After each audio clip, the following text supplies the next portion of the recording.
যে ছেলেটা নিজের ভালোবাসা মানুষের জন্য সবকিছু করতে রাজি, সে এবার এমন একটা সিদ্ধান্ত নিল যেটা তার আর মায়ের সম্পর্ককে আরো এক ধাপ এগিয়ে দিতে চলেছে। কারণ আমার হঠাৎ পার্ট টাইম চাকরি করার সিদ্ধান্ত নিয়েছে, কিন্তু প্রশ্ন হলো তার তো টাকার কোনো অভাব নেই, তাহলে হঠাৎ কাজ করার দরকার পড়লো কেন?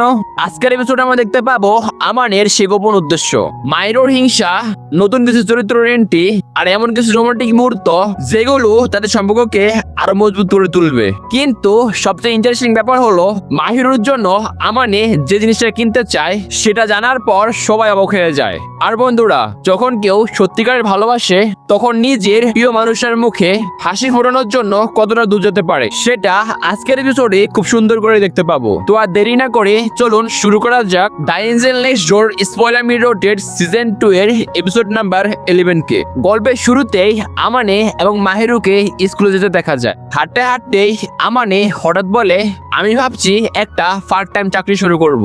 এই কথা শুনে মাহিরু বেশ অবাক হয়ে যায় এবং সঙ্গে সঙ্গে আপত্তি জানায়। মাহিরু বলে, তুমি জানো তো আগামী বছর থেকেই আমাদের কলেজ শুরু হয়ে যাবে, তোমার পড়াশোনায় মন দেওয়া উচিত। আমানে তখন শান্তভাবে বলে, চিন্তা করার কিছু নেই, আমি আগে সব ভেবে রেখেছি, আমার পড়াশোনায় এর কোনো প্রভাব পড়বে না, আমি শুধু পার্ট টাইম হিসেবে কাজ করব। এরপর সে আরো বলে, আমার এখন কিছু টাকার দরকার আছে একটা গুরুত্বপূর্ণ জিনিসের জন্য। মাহিরু কৌতূহল জিজ্ঞাসা করে, কি দরকার, তুমি কি কিনতে চাও? আমানে বলে, এটা পরে বলবো, এখন নয়। এরপর আমাদের একটা ফ্ল্যাশব্যাকের দৃশ্য দেখানো হয় যেখানে আমানের পরিকল্পনার আসল কারণ জানা যায়। আমানে আগেই ইসুকির সঙ্গে এই বিষয় নিয়ে আলোচনা করে রেখেছিল। আসলে সে মাহিরুর জন্য একটা আংটি কিনতে চায় আর সেই কারণেই টাকা জমাচ্ছিল। সে চাইলেই নিজের বাবার কাছ থেকে টাকা নিতে পারত, কিন্তু সেটা করতে চায়নি। আমানে চেয়েছিল নিজের উপার্জনের টাকায় মাহিরুর জন্য উপহার কিনতে। মাহিরু বলে, তুমি যদি সত্যি এটা করতে চাও তাহলে আমি তোমাকে বাধা দেব না, এটা তোমার সিদ্ধান্ত আর আমি তোমার সিদ্ধান্তকে সম্মান করি। মাহিরুর কথা শুনে আমানের খুব ভালো লাগে। আমানে বলে, তোমাকে এত চিন্তা করতে হবে না, ছুটির দিন আমি ঠিকই তোমার সঙ্গে সময় কাটাবো। এই কথা শুনে মাহিরুর মুখেও হালকা হাসি ফুটে ওঠে। এরপরে দৃশ্য বদলে আমরা স্কুলে চলে যাই যেখানে তারা কথা বলছিল। মাহিরু তখন জানায় সে চিতোসের বাড়িতে তার মায়ের সঙ্গে দেখা করতে যাবে। এই কথা শুনে আমানে একটু অবাক হয়ে যায়, কারণ সে কিছুটা চিন্তিত ছিল। আমানে বলে, শুধু একটা কথা, তোমার যেন চিতোসের মায়ের অতিরিক্ত উপদেশ শুনতে না হয়। মাহিরু তখন হেসে বলে, তুমি অকারণে চিন্তা করছো, তিনি খুবই ভালো মানুষ, তাই কোনো সমস্যা হবে না। ঠিক তখনই ইসুকি এসে হাজির হয় এবং আমানের পাশে বসে। ইসুকি বলে, ভাই, তোর যদি কাজের দরকারই হতো তাহলে আমাকে বলতি, আমি থাকতে অন্য কাউকে বলার কি দরকার ছিল? আমানে বলে, আমি কিন্তু কাইতোকে বলেছিলাম আর কাউকে বলিনি। কাইতোর কথা শুনে ইসুকি বিষয়টা বুঝে যায় এবং আলোচনা এগোতে থাকে, কিন্তু হঠাৎ করে ইসুকি অন্য প্রসঙ্গ টেনে আনে। সে আমাকে বলে, একটা কথা বলতো, তোর আর মাহিরুর মধ্যে কিছু হয়েছে নাকি? এই প্রশ্ন শুনে আমানে বলে, তোর মাথায় 24 ঘন্টা শুধু এইসবে চিন্তা করে? ইসুকি বলে, তোমাদের দুজনকে দেখলে মনে হয় তোমাদের সম্পর্ক অনেক দূরে গিয়ে গেছে। আমানে বলে, না ভাই, তেমন কিছু হয়নি, তুমি ভুল বুঝছো। এরপর সে আরো বলে, আমি ওকে কথা দিয়েছিলাম যতক্ষণ না আমি যথেষ্ট দায়িত্বশীল হচ্ছি ততক্ষণ তাড়াহুড়া করবো না। এই উত্তর শুনে ইসুকি সত্যি অবাক হয়ে যায়। সে বলে, মানে তুই সত্যি মাহিরুকে অনেক ভালোবাসিস? আর আমি জানি এই চাকরির ব্যাপারটা আসলে ওর জন্যই। আমানে বলে, হ্যাঁ ভাই, এই ব্যাপারে তুই একদম ঠিক ধরেছিস। ঠিক তখনই আয়াকো সেখানে এসে পৌঁছায় এবং সবার সঙ্গে কথা বলতে শুরু করে। তোমাদের যদি মনে থাকে, স্কুল ফেস্টিভ্যালে সে অনেক সাহায্য করেছিল। আমি আমার আন্টির সঙ্গে তোমার ব্যাপারে কথা বলেছি, তোমার জন্য একটা কাজের ব্যবস্থা করতে। এই কথা শুনে আমানে বেশ খুশি হয়ে যায় এবং কৃতজ্ঞতা প্রকাশ করে। সে বলে, আসলে আমি একটা বিশেষ উদ্দেশ্যে এই কাজটা করতে চাই। আমার বাবা মা বলেছে প্রয়োজন হলে তাদের কাছ থেকে আমি টাকা নিতে পারি, কিন্তু আমি চাই মাহিরুর জন্য কিছু একটা নিজের টাকা কিনতে। আমি ওর জন্য একটা আংটি কিনতে চাই, আর সেটা নিজের উপার্জন নয়। এই কথা শুনে ইসুকির মুখে বড় হাসি ফুটে ওঠে। সে মনে মনে ভাবে, আমার সত্যি মাহিরুকে ভীষণ ভালোবাসে আর হয়তো তারা দুজন ভবিষ্যতে বিয়ে করবে। এরপর আমানে বাহিরে যায় এবং সেখানে চিতোসের সঙ্গে দেখা হয়। চিতোসে একই কথা বলে। চিতোসে বলে, তোমার যদি কাজের দরকার ছিল তাহলে ইসুকি সাহায্য নিতে পারতে, তুমি তো ওর জন্য অনেক কিছু করো আর সেও তোমাকে সাহায্য করতে করতে চায়। আমানে বলে তুমি ভুল বুঝছো, বরং ওই আমাকে অনেক বেশি সাহায্য করে। আমি চাই একদিন সে উপকারের কিছুটা হলো ফিরিয়ে দিতে। আমানে বলে যাই হোক, এই প্রসঙ্গটা এখানেই থাক, এই নিয়ে আর কথা না বলি। তারপর আমানে চিতোসেকে একটা কথা বলে। আমানে বলে কখনো যদি তোমার কোনো সমস্যা হয় সবার আগে ইসুকির সঙ্গে কথা বলবে। এই কথা শুনে চিতোসে হালকা হেসে ফেলে এবং মাথা নাড়ে। এরপর সে হঠাৎ করে জিজ্ঞাসা করে সত্যি বলো তো, এই চাকরিটা কি মায়ের কারণে নিচ্ছ? প্রশ্নটা শুনে আমানে একটু লজ্জা পায়। আমানে বলে তোমরা সবাই এত সহজে কিভাবে বিষয়টা বুঝে ফেললে? আমানে বলে হ্যাঁ, তুমি ঠিকই বলছো, আসল কারণ মাহিরু। এরপর সে অনুরোধ করে প্লিজ এই ব্যাপারে কাউকে বলো না। চিতোসে বলে চিন্তা করো না, তুমি আমার বন্ধু, আমি কাউকে বলবো না। এরপরের দৃশ্য বদলে আমরা আমানের বাড়িতে ফিরে আসি। সেখানে দেখা যায় তার বাবা রান্না করছেন আর আমানে তার পাশে দাঁড়িয়ে ছিল। আমানে তখন জিজ্ঞাসা করে বাবা, আপনি মায়ের সঙ্গে যাননি কেন? বাবা বলেন আজ যেতে ইচ্ছে করেনি, আর অনেকদিন পর তোমার সঙ্গে সময় কাটাতে চেয়েছিলাম। আমরা একসঙ্গেও অনেকদিন ধরে রান্নাও করিনি, তাই আজ সেটাই করছি। বাবার কথাগুলো শুনে আমানের বেশ ভালো লাগে। কিছু সময় পরে মা এবং মাহিরু বাড়িতে ফিরে আসে। মজার বিষয় হলো তারা শুধু গল্পই করেনি, অনেক শপিংও করেছিল। আর সবচেয়ে অবাক করার বিষয় হলো মাহিরু আমাদের জন্য একটা উপহার কিনে এনেছে, তবে সে তখনও উপহারের ভিতরে কি আছে তা আমাকে দেখায় না। এরপর আমাদের পরের দিনের স্কুলের দৃশ্য দেখানো হয়। সেখানে ইৎসুকি আমাদের কাছে এসে কৌতূহল নিয়ে জিজ্ঞাসা করে। ইৎসুকি বলে শুনেছি মাহিরু তোমার জন্য একটা উপহার এনেছে, বলো তো উপহারের ভিতরে আসলে কি ছিল? আমানে বলে আসলে ওটার ভিতরে একটা বিড়ালের ডিজাইনের পায়জামা ছিল।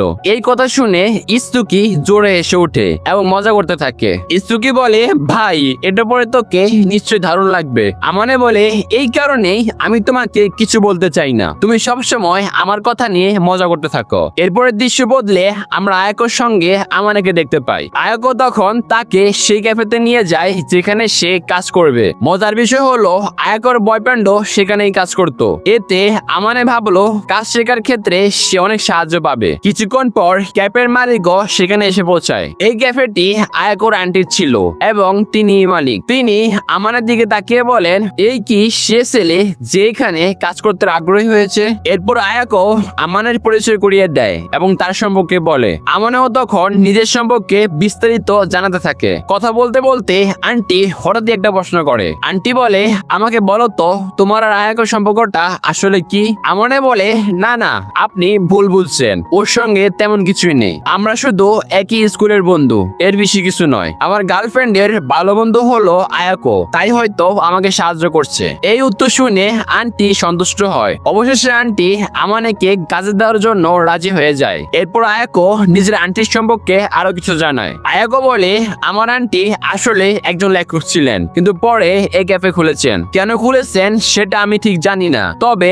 এখন বেশ ভালোই চলছে। এরপরের দৃশ্য আবার আমানের বাড়িতে ফিরে আসে। সেখানে আমানে ক্যাফের পরিবেশ আর কাজের কথা বলতে থাকে। এই সময় মাহিরু খুব মনোযোগ দিয়ে সব কথা শুনছিল। হঠাৎ সে জিজ্ঞাসা করে ক্যাফের মালিক কেমন মানুষ ছিলেন? আমানে বলে তিনি খুবই ভালো, একদম বড় বোনের মতো, অনেক শান্তভাবে। কিন্তু এই কথাটা শুনে মাহিরুর মুখের রং বদলে যায়, কারণ তার মনে হয় যদি কোনো মহিলা আমানের কাছাকাছি আসে সে একটু চুপ হয়ে যায় আর নিজের মনে নানা কিছু ভাবতে থাকে। তখন আমানে তার মনের অবস্থা বুঝতে পারে এবং হেসে বলে তোমাকে একদমই চিন্তা করতে হবে না, আমার কাছে তুমি সবচেয়ে গুরুত্বপূর্ণ। তোমার বাহিরে অন্য কেউ আমাকে পছন্দ করলেও আমার কিছুই যায় আসে না, আমি শুধু তোমার দিকেই তাকাবো, অন্য কারো দিকে নয়। এই কথা শুনে মাহিরুর মন ভালো হয়ে যায়। এরপর সে আমানেকে আলতো করে জড়িয়ে ধরে। তখন বাড়িতে মা বাবা আর উপস্থিত ছিলেন না, শুধু আমানে আর মাহিরু ছিল।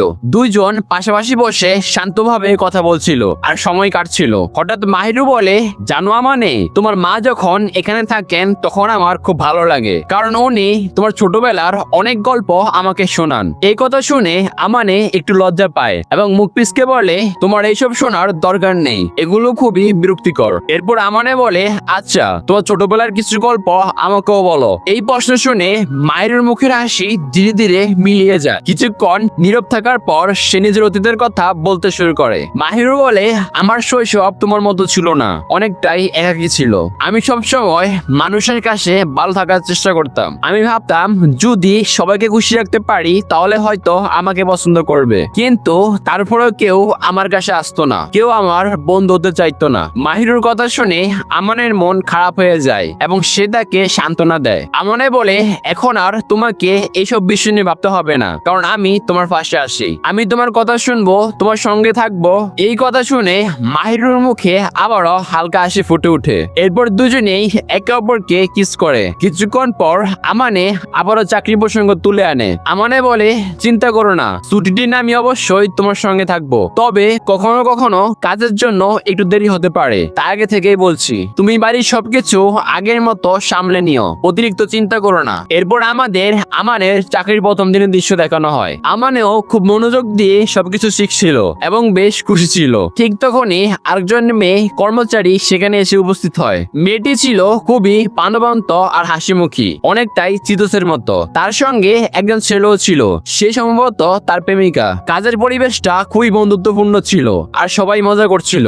আমানেও সেখানে দারুণভাবে কাজ করছিল এবং সবার সঙ্গে মিশে যাচ্ছিল। প্রথম দিনের কাজ শেষে সে বাড়ির দিকে রওনা দেয়, তবে একটু দেরি হয়ে যায়। বাড়ি বসে সে দেখে মাহিরু তার জন্য অপেক্ষা করছে। মাহিরু তাকে দেখে হাসি মুখে স্বাগতম জানায়। এই দৃশ্য দেখে আমানের মনে হয় যেন তারা সত্যি স্বামী স্ত্রী। তার মনে হয় যেন একজন স্ত্রী কাজ শেষে ফেরা স্বামীকে স্বাগতম জানাচ্ছে। এই কল্পনা ভেবেই আমানে নিজের মুখে হেসে ফেলে। আমানে বলে, চলো এখন আমরা একসঙ্গে রাতের খাবার খাই। মাহিরু বলে, আজ তোমার চাকরির প্রথম দিন, তাই বিশেষ কিছু রান্না করেছি। এই কথা শুনে আমানে খুব খুশি হয়ে যায় এবং দুজনেই খেতে বসে। খেতে খেতে আমানে ক্যাবের পরিবেশ আর কাজের অভিজ্ঞতার কথা বলতে থাকে। আমানে বলে, আমি যেখানে কাজ করি জায়গাটা সত্যিই দারুণ, সবার ব্যবহারও খুব ভালো। মাহিরু মনোযোগ দিয়ে আমানে সব কথা শুনছিল এবং বেশ আগ্রহী হয়ে যাচ্ছিল। কিছুক্ষণ পর সে বলে, আমিও একদিন সে ক্যাফেতে যেতে চাই, নিজের চোখে দেখে আসবো।